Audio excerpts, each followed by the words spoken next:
والسلام علیک یا رسول اللہ الصلاۃ والسلام علیک یا رسول اللہ وعلی آلک واصحابک یا حبیب اللہ وعلی آلک واصحابک یا حبیب اللہ الصلاۃ والسلام علیک یا نبی اللہ الصلاۃ والسلام علیک یا حبیب اللہ وعلی آلک واصحابک یا نور اللہ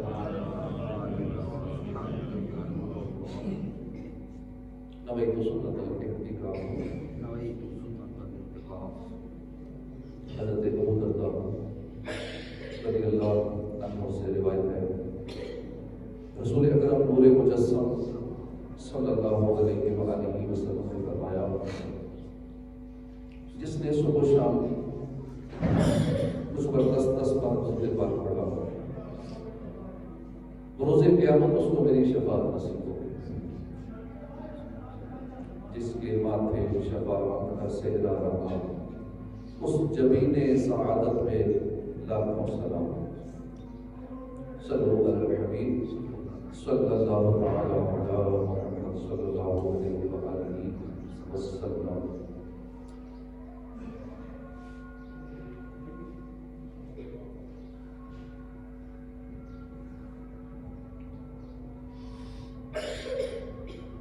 قرآن پاک کی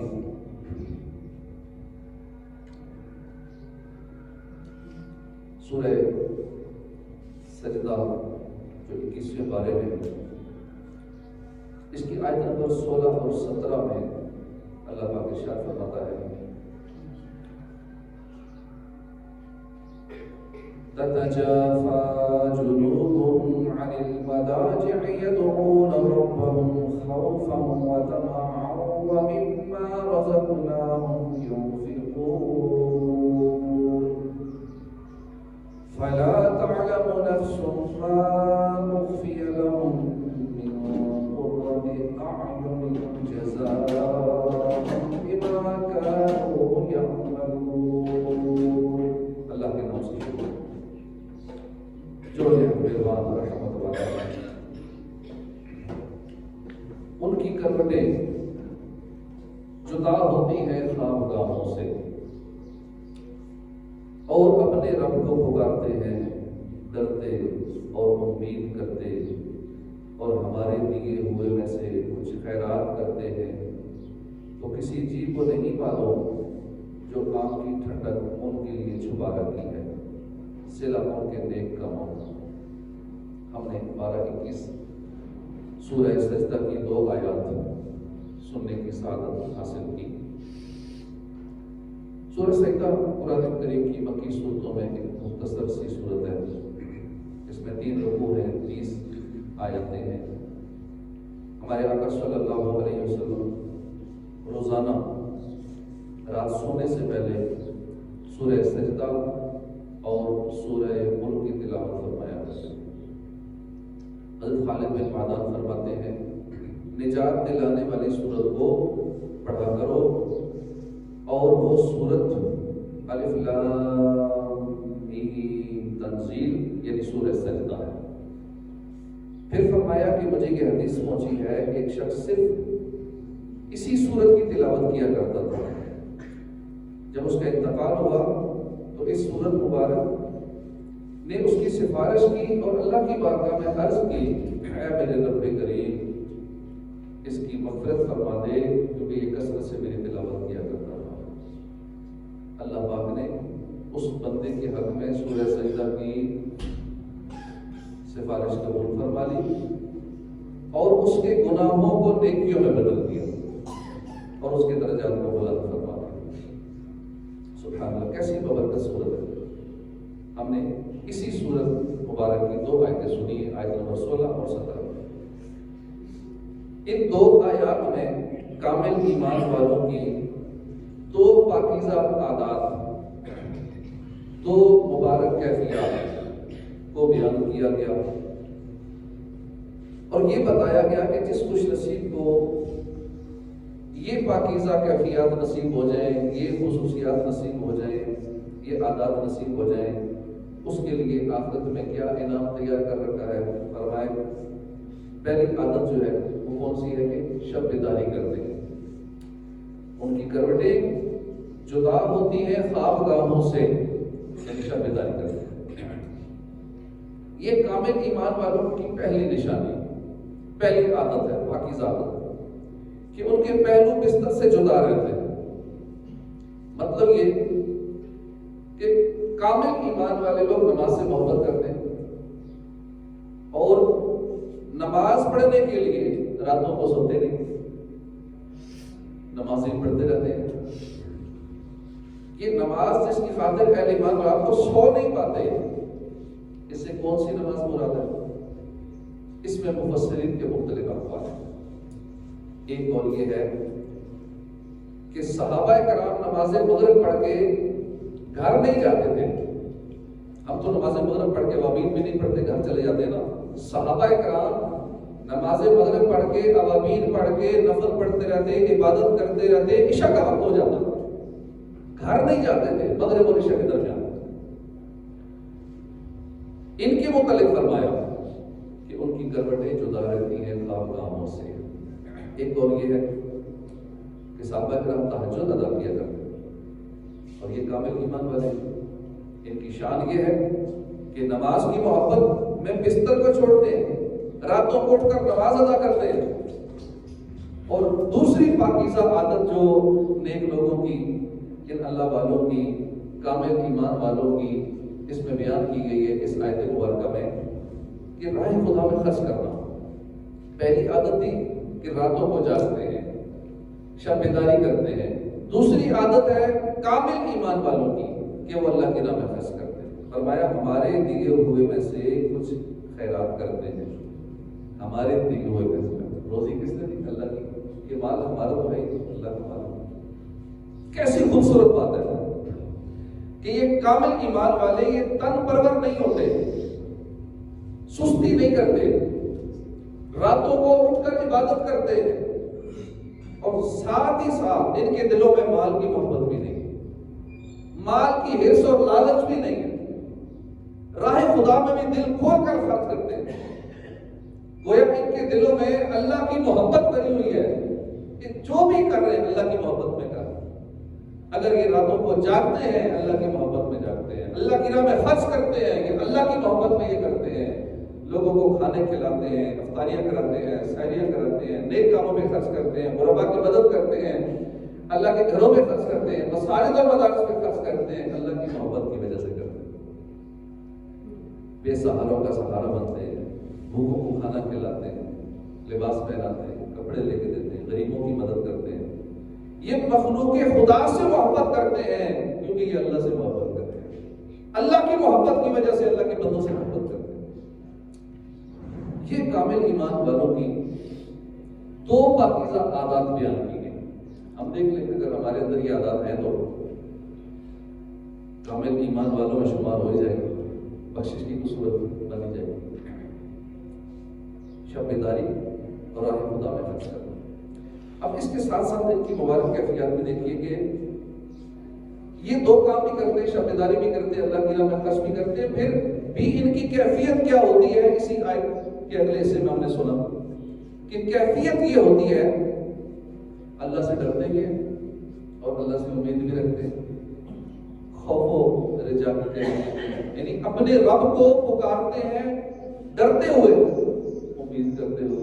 یہ دونوں کیفیتیں بیان کر دی گئی. ہمارا حال ایسا ہے کہ ہم کبھی سخاوت کر لیں، ہم خود پسندی کا شکار ہو جاتے ہیں. ہم اللہ کی راہ میں کچھ زیادہ خرچ کر دیں، مسجد میں کچھ زیادہ پیسے لگا دیں، ہم لوگوں کو زیادہ کھانا وغیرہ کھلا دیں، افطاریاں کرانا شروع ہو جائیں، سحریاں کرانا شروع ہو جائیں، تو پہلی خوش ہوتی تعریف ہو جائے، سوشل میڈیا پہ آ جائے، ایڈورٹائزمنٹ ہو جائے.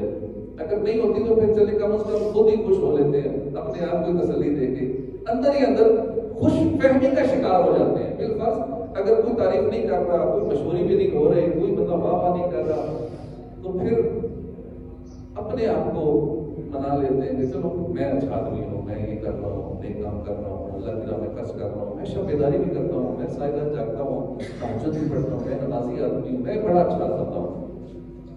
خوش فہمی میں مبتلا ہو جاتے ہیں. ہماری کیفیت یہ ہے دیکھو میں کتنا سخی ہوں، میں اللہ کی راہ میں خرچ کرتا ہوں، اپنے آپ کو اس سخی کا ٹائٹل لقب دے دیتے ہیں۔ اگر کبھی تہجد کی سعادت مل جائے تو زمین پر پاؤں ہی نہیں لگتی، میں تو تہجد پڑھتا ہوں، ایک لوگ بتاؤں، ایک لوگوں میں شامل ہوں، چند نفل پڑھ کر خود کو جیسے بہت بڑا ولی سمجھنے لگتے، بہت بڑا نیکوکار سمجھنے لگ جاتے ہیں۔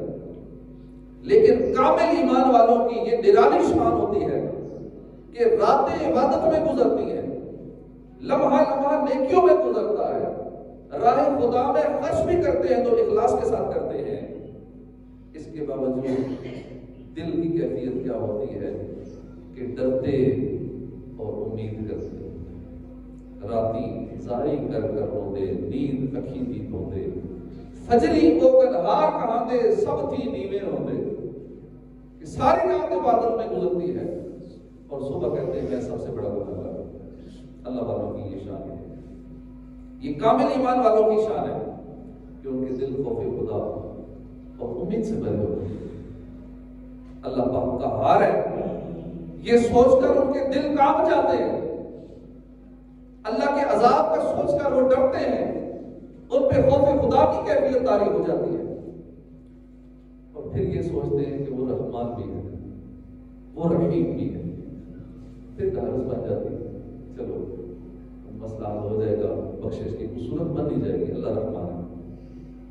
یہ لرزتے ہیں کہ کہاں یہ گندا وجود، کہاں رب کائنات کی بلند بارگاہ، میں اس بارگاہ میں حاضری دوں اور کیسے حاضری دوں میں؟ پھر اس بات کی امید بھی بنتی ہے کہ اس در پہ حاضری نہیں دوں گا پھر اور جاؤں گا، وہی تو ایک در ہے، چھوڑ کے اس در کو جائیں تو کہاں جائیں، یہ عمر تمہارے ہی ٹکڑوں میں گزاری۔ تو یہ اللہ کے نیک بندے ہیں، یہ کامل ایمان والے نیکیوں پہ اتراتے نہیں ہیں، خود پسندی کا شکار نہیں ہوتے، غرور کا تکبر کا شکار نہیں ہوتے، ان کی یہ کیفیت ہے، اپنے رب کو پکارتے ہیں خوف اور امید کی کیفیت کے ساتھ، ان کے دل خوف اور امید کے درمیان رہتے ہیں۔ حضرت ذوالنون مصری اپنے زمانے کے بڑے مشہور ولی اللہ گزرے ہیں، آپ کی یہ کیفیت تھی کہ جب آپ نماز کے لیے حاضر ہوتے اللہ کی بارگاہ میں عرض کرتے کہ مولا وہ کون سے پاؤں ہیں جس سے چل کر میں تیری بارگاہ میں حاضر ہوں، وہ کون سی آنکھ ہے جس سے میں قبلے کی جانب منہ کروں، قبلے کی جانب میں جن آنکھوں سے نظر کروں، وہ کون سی زبان ہے مولا جس سے میں تیرا ذکر کروں، نہ پاؤں اس لائق ہے کہ میں تیری طرف چل کے آ سکوں، نہ زبان اس لائق ہے کہ اللہ تعالیٰ میں ذکر کر سکوں، نہ وجود اس لائق ہے کہ میں تیری بارگاہ میں یہ گندا وجود لے کر کھڑا ہوں، کیا کروں؟ اس در کی حاضری کو چھوڑ کر جاؤں گا، جیسا ہوں مولا تیرے حضور حاضر ہوں۔ یہ اللہ والوں کی کیفیت ہوتی ہے۔ اس دور کے ولی اللہ شیخ حقیقت امیر اہل سنت مناجات کرتے ہیں، اللہ کی بارگاہ میں عرض کرتے ہیں کہ ہم بھی اپنی کیفیت کے مطابق کریں، ہو سکے آنکھیں بند کر کے اللہ کی بارگاہ میں سروں کو جھکائے، ہاتھوں کو اٹھائے، عرض کریں میں نے مانا کہ سب سے برا ہوں، کس کا ہوں تیرا ہوں تیرا ہوں، میں نے مانا کہ سب سے برا ہوں، کس کا ہوں تیرا ہوں تیرا ہوں،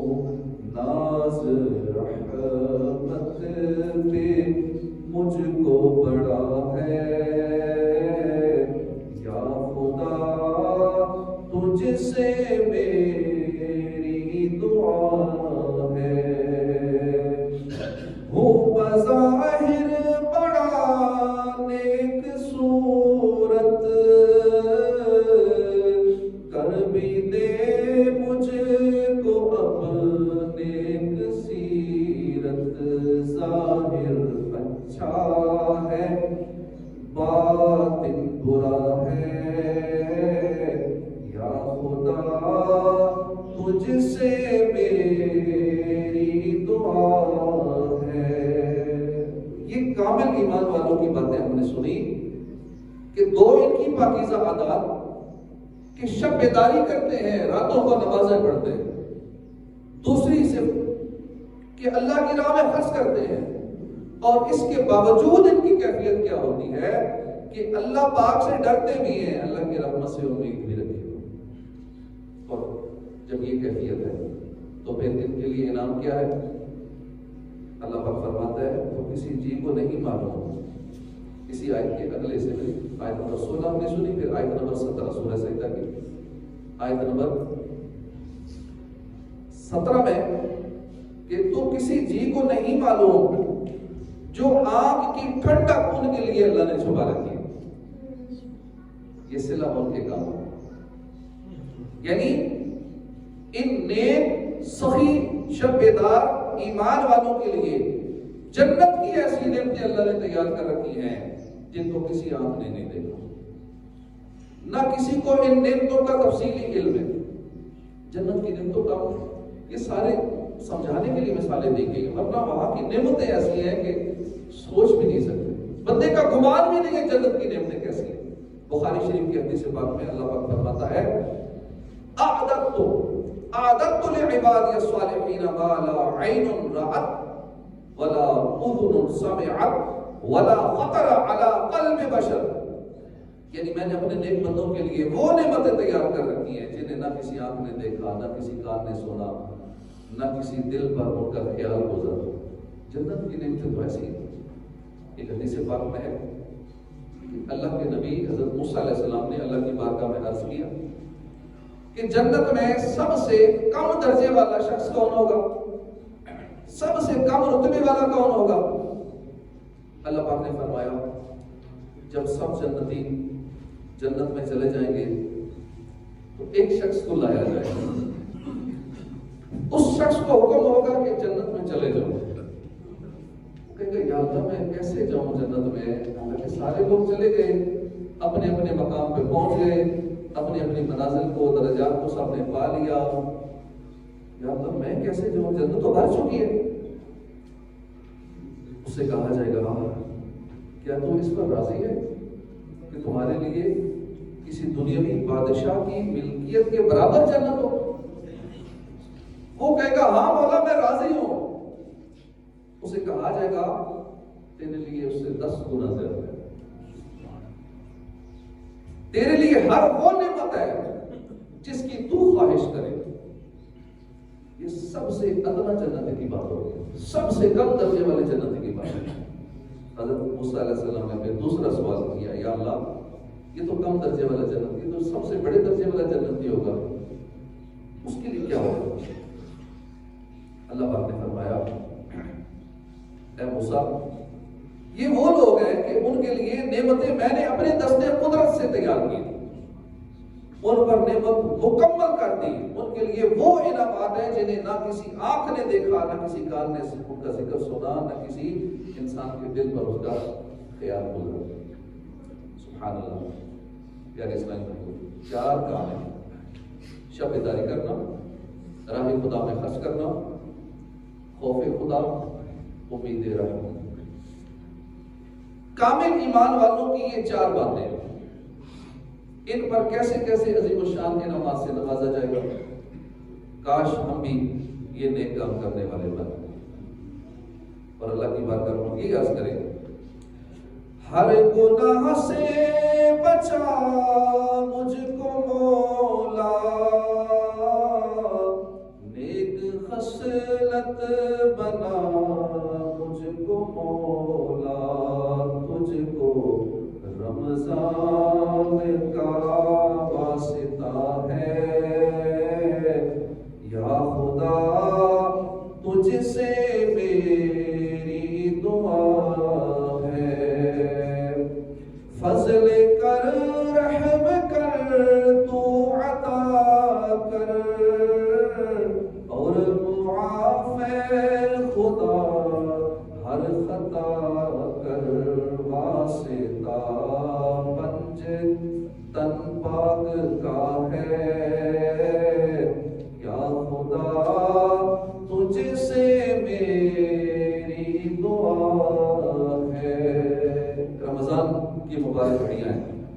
رمضان کے واسطے دے کر اللہ کی بارگاہ میں روز دعائیں مانگنی چاہیے. اللہ کی بارگاہ میں روز عرض کریں یا اللہ آج جو بخشے جائیں گے میرا نام شامل ہو جائے. یا اللہ آج جمعے کا دن ہے, جمعے کی ہر گھڑی میں 10 لاکھ بخشے جاتے ہیں, اب بھی میں رہ گیا, میرا کیا بنے گا. اس جمعے بھی اگر ہر گھڑی میں جو اتنے بخشے جا رہے ہیں, کروڑوں اربوں بخشے جائیں گے, میرا نام پھر بھی اس میں شامل نہ ہو, میں کتنا برا انسان ہوں, میں کتنا گناہ گار ہوں, کتنا نافرمان ہوں کہ میرا ان میں بھی نام نہیں شامل ہوا. رمضان میں مغفرت نہ کروا سکے پھر کب کروائیں. رمضان کا مقدس مہینہ ہے, ماہ رمضان اور خوف امید. رمضان کا پیارا مہینہ ہے, کامل ایمان والوں کے وچار کو صاف اپنا لینے کا موسم. شیطان قید ہے, نیکیاں کرنا آسان ہے, نیک کاموں کی عادت ڈالنا آسان ہے. پورا ماہ رمضان اسی کیفیت میں گزارے, خوف کی کیفیت بھی ہو, امید کی کیفیت بھی ہو. افطار کا وقت ہو, دل کانپ رہا ہو, یا اللہ میں نے سارا دن روزہ رکھا, میں بھوکا پیاسا رہا, نہ جانے میرا روزہ قبول بھی ہوا کہ نہیں.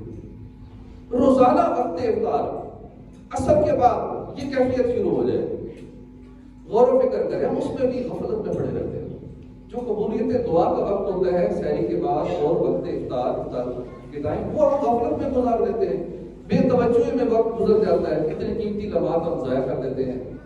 عصر کے بعد یہ کیفیت شروع ہو جائے, اللہ روزہ تو رکھ لیا, تھوڑی توفیق عطا فرمائے, تیری توفیق سے میں نے روزہ رکھا, بھوک پیاس برداشت کی, کوشش کی جتنا ہو سکا نیک اعمال کیے, نمازیں بھی آج کی پڑھی, پتہ نہیں مولا میرے یہ اعمال قبول ہوئے کہ نہیں. یہ خوف کی کیفیت ہو, آنکھوں سے آنسو جاری ہو جائے, اور پھر امید کی کرن بھی چمک اٹھے, یا اللہ تو رحمان ہے, امید ہے تو میرے روزے کو ضائع نہیں کرے گا, یا اللہ تو رحیم ہے, تو کریم ہے, میرا روزہ قبول فرما لے گا. اب یہ خوف کی کیفیت بھی ہو, ساتھ ہی امید کی کیفیت بھی ہو. ان دونوں کیفیات کے درمیان ہم اپنا روزے کا اختتام کریں.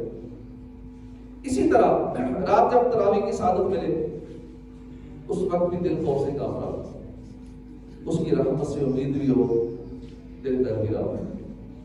سحری میں اٹھیں, تہجد کی سعادت حاصل کریں, آنکھوں سے آنسو ٹپک رہے کہ نہ جانے آج سحری کے وقت جو بخشے گئے میرا نام شامل ہوگا کہ نہیں.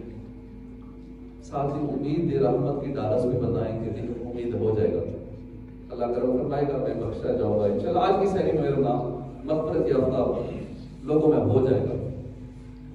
آج جمعے کا دن ہے, آخری گھڑیاں ہیں, مغرب تک کی جمعے کی گھڑیاں ختم ہو جاتی ہیں. یہی کیفیت ہو, بولا آج پتہ نہیں بخشا جاؤں گا یا نہیں. پھر دل کو ڈھارس بنائے, اللہ کی رحمت پہ نظر رکھے کہ نہیں امید ہے بخشا جاؤں گا, آج میری مغفرت ہو جائے گی, آج وقت افطار میں بخشا جاؤں گا, اللہ میرے گناہ بخش دے گا.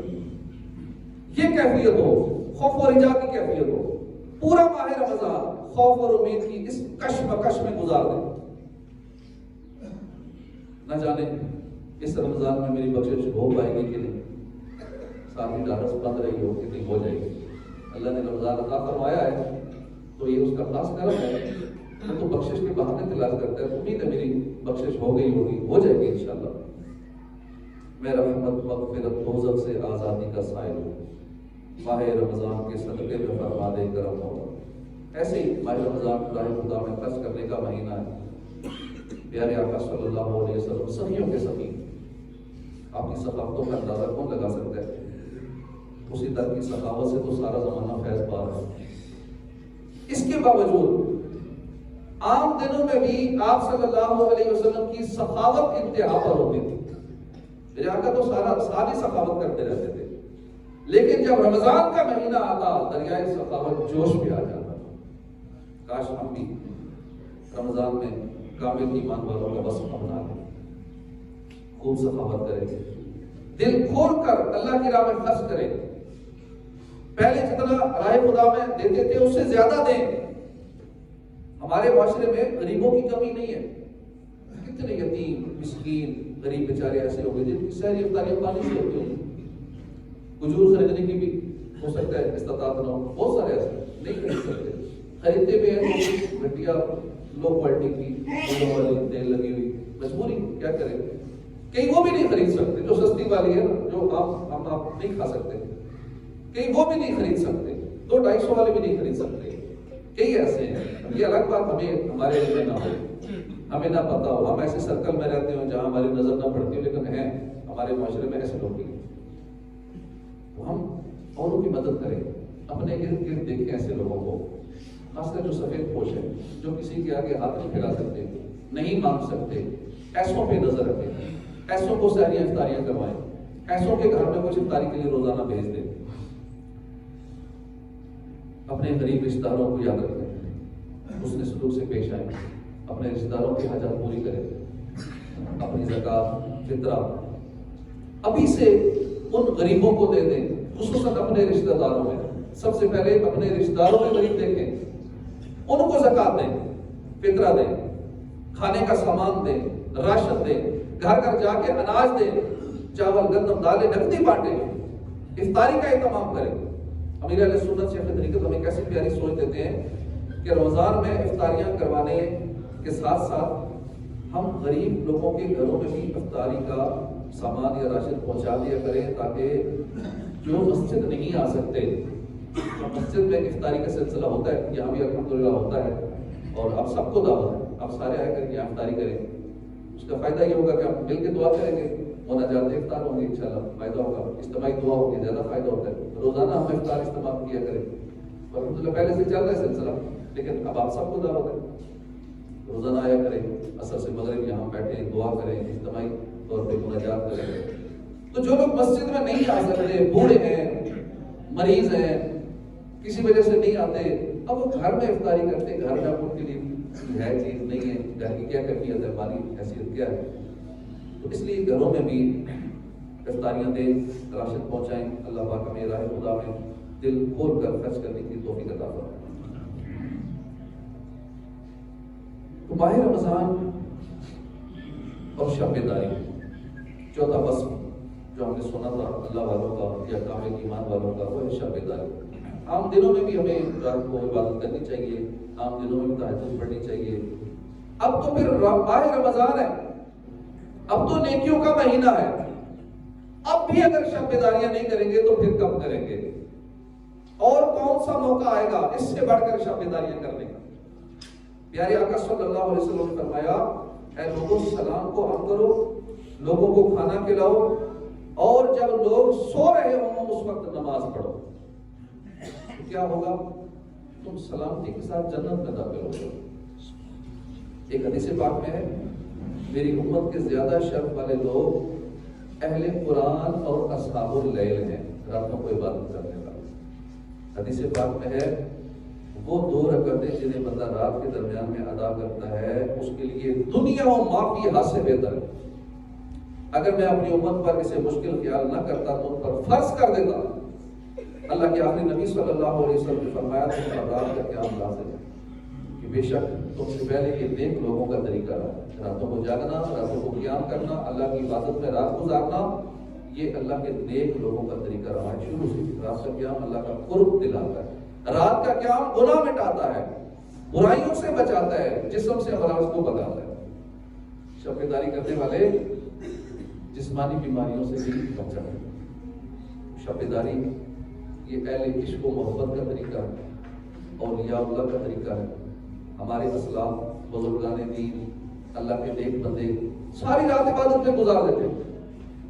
حضرت حماد بن ابی سلیمان رحمۃ اللہ علیہ فرماتے ہیں، امام اعظم ابو حنیفہ ساری رات جا کر عبادت کرتے تھے۔ حضرت ثابت بنانی، انہوں نے 50 سال مسلسل شب بیداری کی۔ جب سحری کا وقت ہوتا یوں دعا کرتے، اے اللہ پاک، اگر تو نے اپنی مخلوق میں سے کسی کو قبر میں نماز ادا کرنے کا شرف عطا فرمایا ہے تو مجھے بھی عطا فرما۔ اللہ پاک نے آپ کی دعا قبول فرمائی اور آپ کی قبر سے تلاوت قرآن کی آواز آئی۔ حضرت رابعہ بصریہ 50 سال انہوں نے تکیے پر ساتھ نہیں رکھا، راتیں عبادت میں گزار دی۔ جب فجر کا وقت ہوتا تھوڑی دیر کے لیے مصلی پہ لیٹ جاتی، پھر بیدار ہوتی، کہتی اے نفس تو کتنا سوئے گا، کب جاگے گا؟ وہ ویسے کرنی رحمۃ اللہ علیہ کی یہ عادت ہوا کرتی، آپ رات کو کھڑے ہوتے، آپ کہتے آج رات قیام کی رات ہے، پوری رات قیام میں گزار دیتے، اگلی رات آتی کہتے آج رکوع کی رات ہے، پوری رات رکوع میں گزار دیتے، اگلی رات آتی کہتے آج سجدے کی رات ہے، پوری رات سجدے میں گزارتے۔ تو یوں آپ کی راتیں عبادت میں گزرتی۔ یہ ہے اللہ کے نیک بندے، یہ دن رات عبادت پر کمر بستہ رہا کرتے۔ ایک اہم ہے، اب رمضان ہے، عبادت اور ریاضت کے اس موسم بہار میں بھی ہم عبادت نہیں کر پاتے۔ کتنے ایسے ہیں کہ جن کی رمضان کی راتیں فضولیات میں گزر جاتی ہیں۔ لوگ ٹائم پاس کرنے کے لیے گلی محلوں میں کھیلتے ہیں، راتوں کو کھیل کے گزار دیتے ہیں۔ کوئی فضول گفتگو میں مصروف ہے، کوئی سوشل میڈیا کے بے جا استعمال میں موجود ہے۔ پازیٹیو یوز بھی ہے، لیکن ہمارے عموماً پازیٹیو استعمال کم ہی ہوتا ہے، نیگیٹو استعمال، بری چیزیں، بدنگاہی، میوزک، یہ زیادہ چلتا ہے۔ اور کتنے تو ایسے نادان ہیں کہ ماہ رمضان کی راتیں بھی گناہوں میں گزار دیتے ہیں۔ کاش ہمیں ماہ رمضان کی قدر نصیب ہو جائے، کاش ہم بھی نیک لوگوں کی طرح دل لگا کر عبادت کرنے والے بن جائیں۔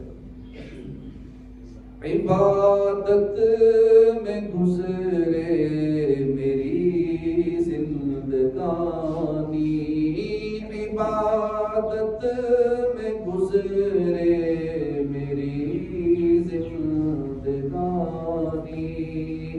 کرم ہو کرم یا خدا یا الہی، کرم ہو کرم یا خدا یا الہی، بنا دے مجھے نیک نیکوں کا صدقہ، گناہوں سے ہر دم بچا یا الہی، گناہوں سے ہر دم بچا یا الہی۔ میرے دل سے دنیا کی چاہت مٹا کر الفت میں اپنی فنا یا الہی۔ دعا ہمیں اللہ کی بارگاہ میں مانگتے رہنا چاہیے، ہمیں رات میں عبادت کرنی چاہیے۔ کیسی کرنی چاہیے؟ امام غزالی اس کا طریقہ بتاتے ہیں۔ آپ فرماتے ہیں کہ رات کا پہلا وظیفہ یہ ہے، ہم اپنی زندگی میں اس کو نافذ کر دیں۔ پہلا وظیفہ یہ ہے کہ مغرب کی نماز با جماعت ادا کریں اور اس کے بعد عشاء تک عبادت میں لگے رہیں، اور اس کے بعد یہ پہلا وظیفہ نماز مغرب با جماعت ادا کر کے مغرب اور عشاء کا جو درمیانی وقت ہے، یہ وقت ہم عبادت میں گزاریں، اپنے اسکیجول میں یہ شامل کر لیں۔ افسوس کی بات ہے کہ ماہ رمضان میں مغرب کی جماعت پانا تو دشوار، سارا دن روزہ رکھا، بھوک پیاس برداشت کی، افطار کے وقت کھانے کی حرص ہمیں گھیر لیتی ہے، افطاری میں ایسا مشغول ہو جاتے ہیں کہ مغرب کی جماعت گزر جاتی ہے۔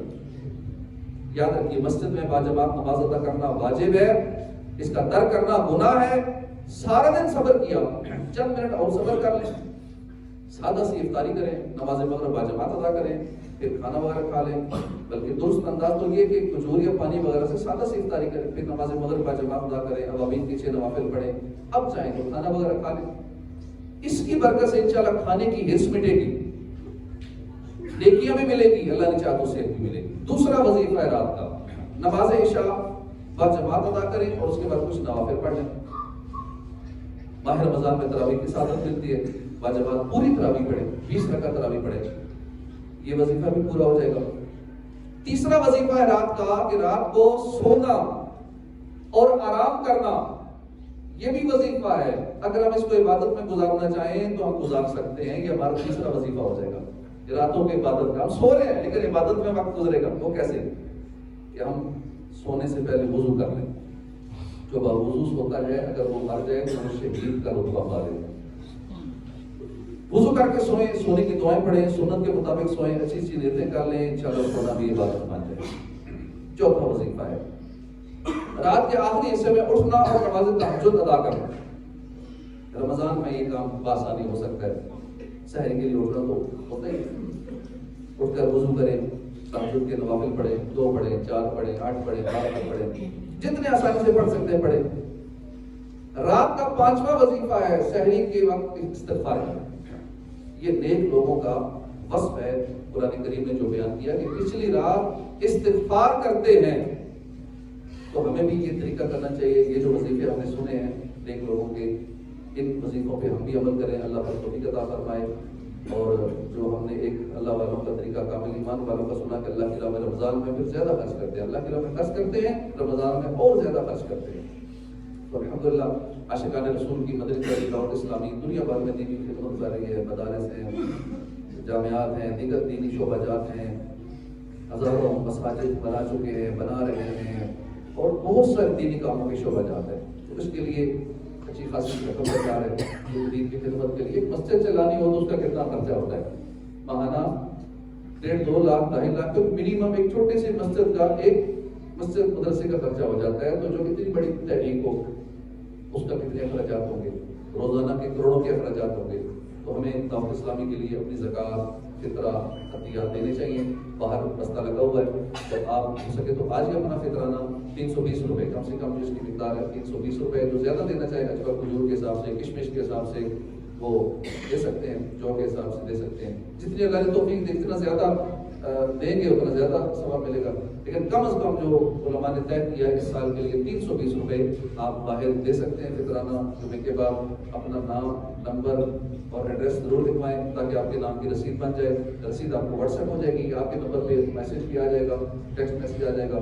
تو اس کے لیے نام, کانٹیکٹ نمبر اور ایڈریس ضروری ہے. تو یہ لکھواتے ہیں اپنی زکوٰۃ فطرہ بتا کے کہ یہ میری زکوٰۃ ہے اور یہ فطرہ ہے, اور یہ پیسے مسجد کے لیے ہیں, یہ مسجد کے ماہانہ اخراجات کے لیے, مسجد کے رمضان میں ہونے والے اخراجات کے لیے, شب قدر میں جو محفل ختم قرآن کی ہوگی اس کے لیے, لنگر وغیرہ دیگر معاملات جو رمضان میں جملہ اخراجات ہوتے ہیں اس کے لیے رقم دیں. تو بتا کے دیں کہ یہ رمضان کے لیے ہے اور یہ زکوٰۃ ہے, یہ فطرہ ہے, تاکہ زکوٰۃ فطرے کے اس کا باقاعدہ ایک طریقہ کار ہوتا ہے, شرعی ہلا ہوتا ہے, اس کے مطابق پھر وہ استعمال کیا جاتا ہے.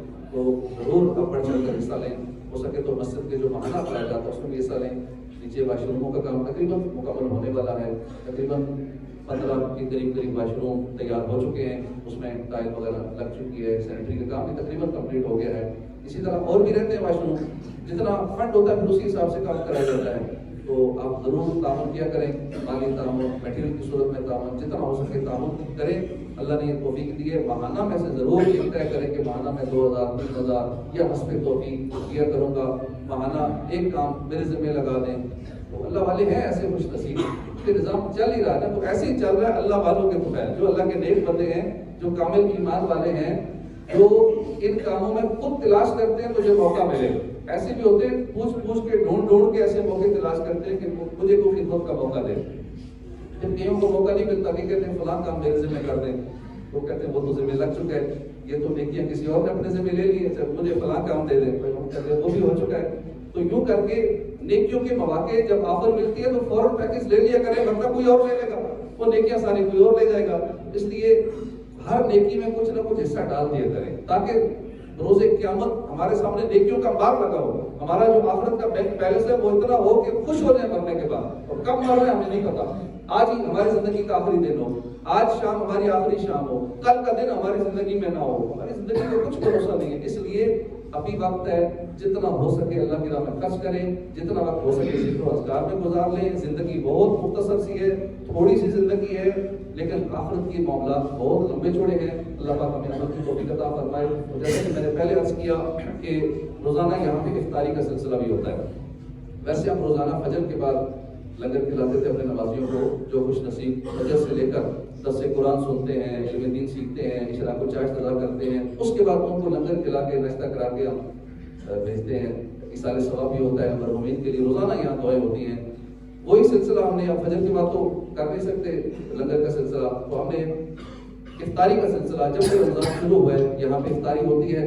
آپ سب کو دعوت ہے, آپ سارے افطاری ہو سکے تو یہ ہمارے ساتھ کریں.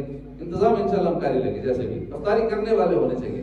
دیگر بھی آپ جن کو جانتے ہیں سب کو دعوت دیتے ہیں, افطاری یہاں مل کے کریں, اجتماعی دعا ہو, مناجات ہو, اور مسجد میں بیٹھ کے انشاءاللہ زیادہ فائدہ ہوگا, زیادہ ثواب ملے گا. اللہ پاک ہمیں عمل کی توفیق عطا فرمائے. آمین بجاہ نبی الامین صلی اللہ علیہ وسلم. باہر والے اندر آ جائیں, اندر جگہ ہے.